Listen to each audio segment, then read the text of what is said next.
എങ്ങനെ നമുക്ക് ഒരു ജേർണി ആക്കി മനസ്സിലാക്കാം. ഇതിനു മുമ്പത്തെ വീഡിയോ നമ്മൾ സിംപ്ലി സെയിൽസ് ഫണലിനെ കുറിച്ച് പറഞ്ഞത്. അതൊന്ന് റീക്യാപ്പ് ചെയ്തെടുക്കാം. അവയർനെസ് സ്റ്റേജ് എന്ന് പറഞ്ഞ ടോപ്പ് ഓഫ് ദി ഫണൽ. അതുപോലെ നമ്മൾ പഠിച്ചു പിന്നെ morph middle of the funnel, next one morph bottom of the funnel. ഇതാണ് ഫസ്റ്റ് 3 സ്റ്റേജസ് വരുന്നത്. First one awareness stage, top of the funnel.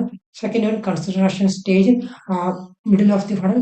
Next third purchase ചെയ്യുന്ന ഒരു ഏരിയയിലേക്ക് വന്നു. നമ്മൾ ലാസ്റ്റ് സ്റ്റേജ് നമ്മൾ ലീഡ്സ് എല്ലാം കൺവേർട്ട് പർച്ചേസ് നമ്മൾ അവസാനമായിട്ട് നമ്മൾ അവരെ കുറിച്ച് റിവ്യൂ ചെയ്യുക, ടെസ്റ്റിമോണിയൽസ് വായിക്കുക, ആ ഒരു സ്റ്റേജ് എത്തുക. എന്ന് വെച്ചാൽ വളരെ നമ്മൾ പർച്ചേസ് ചെയ്യാൻ ഒരു ക്ലിക്ക് അകലെയാണ്. അതിനാണ് ബോട്ടം ഓഫ് ദി ഫണൽ എന്ന് പറയുന്നത്. ഇതിന് ശേഷം നമുക്ക് 1-2 ഫണൽ നമുക്ക് കസ്റ്റമർ ജേണിക്കകത്ത് നമുക്ക് ആഡ് ഓൺ ചെയ്യാം.